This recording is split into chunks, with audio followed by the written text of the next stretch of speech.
de cumplir.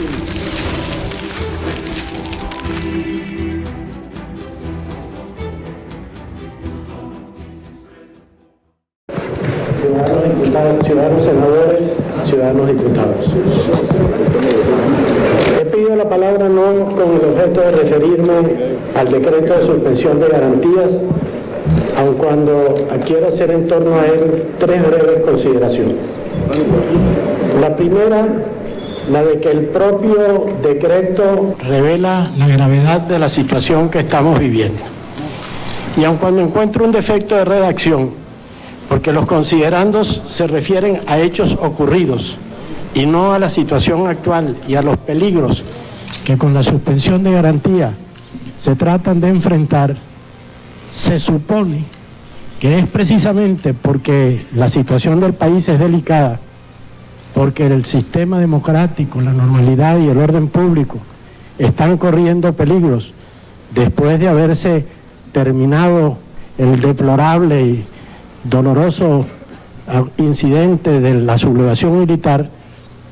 es necesaria la medida tan extraordinaria de suspender a la población en general el uso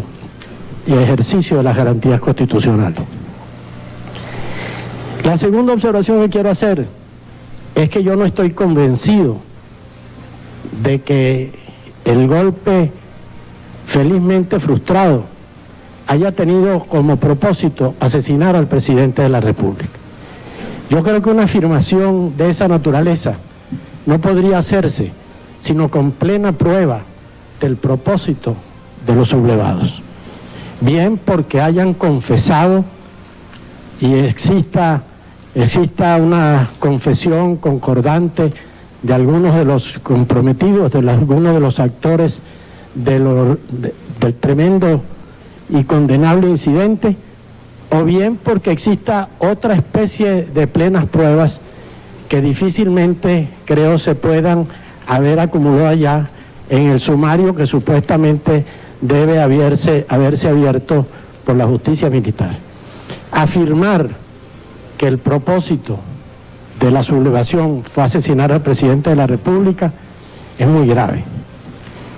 Por lo demás, se me hace difícil entender que para realizar un asesinato, así sea de un jefe de Estado, rodeado de todas las garantías y de todas las protecciones que su alta condición le da, haya necesidad de ocupar aeropuertos, de tomar bases militares, de sublevar divisiones. Desde luego que hoy está demostrado que por más protección que tenga cualquier ciudadano, con el armamento existente en la actualidad y con los sistemas de comunicación, un asesinato es relativa y desgraciadamente fácil. El caso del dictador Anastasio Somoza, en el Paraguay férreamente gobernado por el general Stroessner, con todas las protecciones que la condición de este depuesto gobernante suponía, indica que nadie, ninguna persona, por más protegida que esté, puede salvarse de un asesinato cuando se cuentan con los medios y con la decisión de cometerlo, de perpetrarlo. Por eso, pues, yo me siento obligado en conciencia a expresar mi duda acerca de esta afirmación. Y considero grave que el Ejecutivo en el decreto de suspensión de garantías y el Congreso en el acuerdo aprobatorio hayan hecho tal afirmación que además de ser conocida en el país, está dispuesta a difundirse en todos los países del exterior. La tercera observación respecto de la suspensión de garantías se refiere al deseo que quiero expresar en nombre del país de que esas facultades se ejerzan con ponderación, con gran sentido de responsabilidad. Admitimos que el gobierno necesita, en momentos de dificultad, de poderes extraordinarios que no pueden someterse a las restricciones y términos que la Constitución establece. Pero sabemos también, por experiencia secular en Venezuela, que estas facultades pueden convertirse en fuente de abusos, de excesos, de violaciones absolutamente injustificadas, no solo en lo relativo a la violación de la libertad de seguridad personal, el derecho de no ser detenido sin fórmula de juicio, al allanamiento de los hogares, sino también a la muy delicada garantía de la libertad de expresión del pensamiento, respecto de la cual abrigo la esperanza, y la quiero formular aquí, y creo en eso representar el sentimiento público, de que se ejerza con toda la ponderación, con todo el sentido de respeto que una garantía tan fundamental tiene para el funcionamiento de la democracia. Yo pedí la palabra para hablar hoy aquí, antes de que se conociera el decreto de suspensión de garantías, cuando esta sesión extraordinaria se convocó para conocer los graves hechos ocurridos en el día de hoy en Venezuela.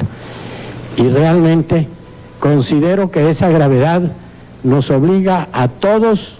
no solo a una profunda reflexión, sino a una inmediata y urgente rectificación. Cuando aquí en el país y fuera de él, he sido muchas veces preguntado, como seguramente lo serán los senadores y diputados aquí, lo habrán sido los senadores y diputados aquí presentes, acerca de las causas de la estabilidad democrática en Venezuela, en momentos en que el sistema naufragaba en naciones de mejor tradición institucional que la nuestra. Generalmente me referí a 4 factores que para mí representaban una gran importancia. Por una parte, a la inteligencia que existió en la dirigencia política de sepultar antagonismos en aras al interés común de fortalecer el sistema democrático. En segundo lugar, a la disposición lograda a través de un proceso que no fue fácil de las Fuerzas Armadas para incorporarse plenamente al sistema y para ejercer una función netamente profesional. Tercero, a la apertura que el movimiento empresarial demostró cuando se inauguró el sistema democrático para el progreso social, a la comprensión que tuvo para el reconocimiento de los legítimos derechos de la clase trabajadora. Pero en último término, el más importante, por la decisión del pueblo venezolano de jugarlo todo por la defensa de la libertad, por el sostenimiento de un sistema de garantías de derechos humanos, de ejercicio de las libertades públicas que tanto costó lograr a través de la accidentada historia política de nuestro país. Debo decir, con honda preocupación, que la situación que vivimos hace 30 y más años no es la misma de hoy. Por una parte, la inteligencia de la dirigencia política ha olvidado en muchas ocasiones esta preocupación fundamental de servir antes que todo al fortalecimiento de las instituciones. Por otra parte, el empresariado no ha dado las mismas manifestaciones de amplitud, de apertura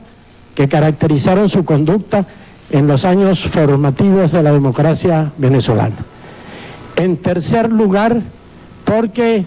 las Fuerzas Armadas, que han sido ejemplares en su conducta profesional, en la garantía de las instituciones, están comenzando a dar muestras de que se deteriora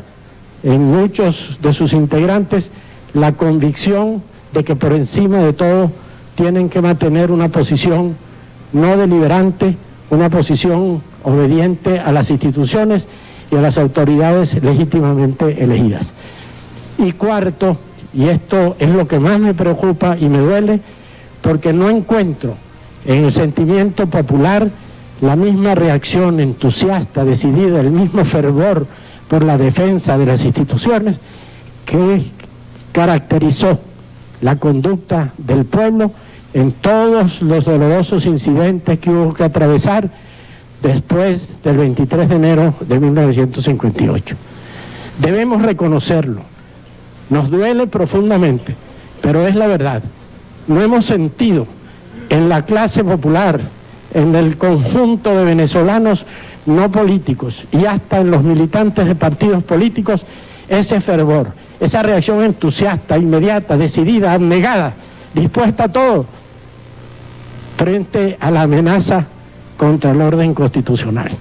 Y esto nos obliga a profundizar en la situación y en sus causas. En este momento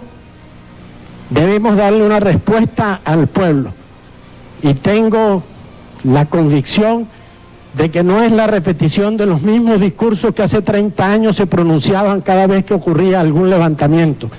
y que vemos desfilar por las cámaras de la televisión lo que responde a la inquietud, al sentimiento, a la preocupación popular. El país está esperando otro mensaje y yo quiero decirle desde esta tribuna con toda responsabilidad al señor Presidente de la República que de él principalmente, aunque de todos también depende la responsabilidad de afrontar de inmediato las rectificaciones profundas que el país está reclamando. Es difícil pedirle al pueblo que se inmole por la libertad y por la democracia cuando piensa que la libertad y la democracia no son capaces de darle de comer, de impedir el alza exorbitante en los costos de las subsistencias, cuando no ha sido capaz de ponerle un coto definitivo al morbo terrible de la corrupción que a los ojos de todo el mundo están consumiendo todos los días la institucionalidad venezolana. Esta situación no se puede ocultar. El golpe militar es censurable y condenable en toda forma, pero sería ingenuo pensar que se trata solamente de una aventura de unos cuantos ambiciosos que por su cuenta se lanzaron precipitadamente sin darse cuenta de aquello en que se estaban metiendo. Hay un entorno, hay un mar de fondo, hay una situación grave en el país y si esa situación no se enfrenta, el destino nos reserva muchas y muy graves preocupaciones. Por eso he pedido la palabra para ejercerla en este elevado recinto, para transmitirle desde aquí al señor Presidente de la República y a los dirigentes de la vida pública nacional mi reclamo, mi petición, mi exigencia, mi ruego en nombre del pueblo venezolano de que se enfrente de inmediato el proceso de rectificaciones que todos los días se está reclamando y que están tomando carne todos los días en el corazón y en el sentimiento del pueblo. Este es el motivo de la presente intervención. Y yo creo que era imposible que por un simple acuerdo de la Comisión de Mesa de que no se hable para discutir el decreto de suspensión de garantía, el Congreso se reuniera y le dijera al país que no ha hecho otra cosa sino darle paso al decreto con un acuerdo que se votó creo que 3 o 4 veces y que se indicó votado por unanimidad. Yo aclaro que yo no lo voté, no porque no estuviera de acuerdo con el fondo de que se suspendieran las garantías, sino por las reservas que expresé y sobre todo porque no considero justo el que se afirme de una manera tan absoluta que el propósito de los culpables de la subversión, de la sublevación, haya sido asesinar al presidente de la República. Por otra parte, quiero decir que esto que estamos enfrentando responde a una grave situación que está atravesando Venezuela. Y yo quisiera que los señores jefes de Estado de los países ricos que llamaron al presidente Pérez para expresarle su solidaridad en defensa de la democracia, entendieran que la democracia no puede existir si los pueblos no comen. Si, como dijo el Papa Juan Pablo II, no se puede obligar a pagar las deudas a costa del hambre de los pueblos. Que esos señores entiendan que estas democracias de América Latina están requiriendo una revisión de la conducta que tienen frente al peso de la deuda externa, alocadamente contraída y en muchos casos impropiamente administrada y que nos están colocando en situaciones cuyo costo social ha llegado a asustar a los propios dirigentes del Fondo Monetario Internacional y de los otros organismos financieros internacionales. Yo quisiera pues desde aquí también que pudiera llegar mi pedimento al presidente Bosch, al presidente Mitterrand, al presidente Felipe González, a los jefes de los países del mundo desarrollado y rico, para que se den cuenta de que lo que pasó en Venezuela puede pasar en cualquiera de nuestros países, porque tiene un fondo grave, tiene un ambiente sin el cual los peores aventureros no se atreverían ni siquiera a intentar la ruptura del orden constitucional. Esa situación tenemos nosotros que plantearla con toda decisión. Cuando ocurrieron los hechos del 27 y 28 de febrero, desde esta tribuna yo observé que lo que iba a ocurrir podía ser muy grave. No pretendí hacer afirmaciones proféticas, pero estaba visto que aquel paquete de medidas que produjo como primer estallido aquellos terribles acontecimientos no se iba a quedar allí, sino que iba a seguir horadando profundamente en la conciencia y en el porvenir de nuestro pueblo. Dije entonces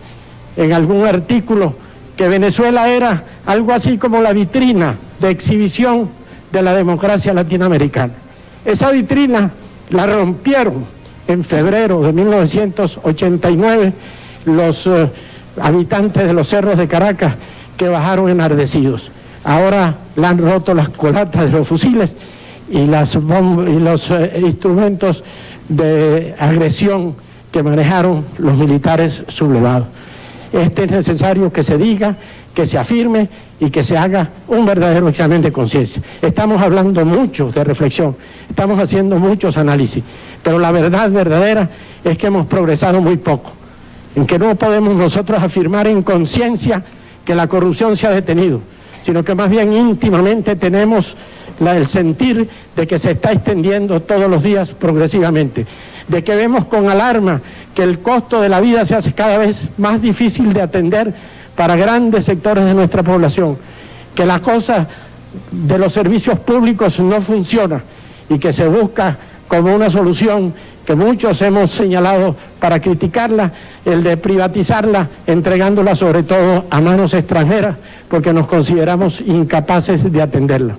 Que el orden público y la seguridad personal, a pesar de los esfuerzos que se anuncian, tampoco encuentra un remedio efectivo. Aquí en este mismo recinto se sientan honorables representantes del pueblo que han sido objetos no solamente de despojo, sino de vejamen en sus propios hogares, sin que se haya logrado la sanción de los atropellos de que han sido objeto. Esto está viviendo el país. Y no es que yo diga que los militares que se alzaron hoy o que intentaron la sublevación, que ya felizmente ha sido aplastada por lo menos en sus aspectos fundamentales, se hayan levantado por eso. Pero eso les ha servido de base, de motivo, de fundamento o por lo menos de pretexto para realizar sus acciones.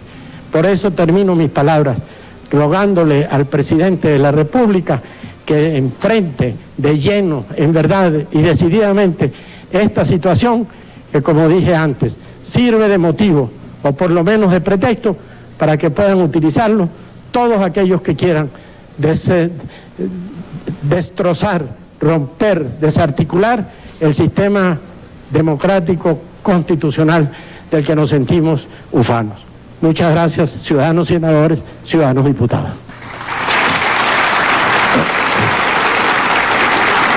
Continúa el debate. Tiene la palabra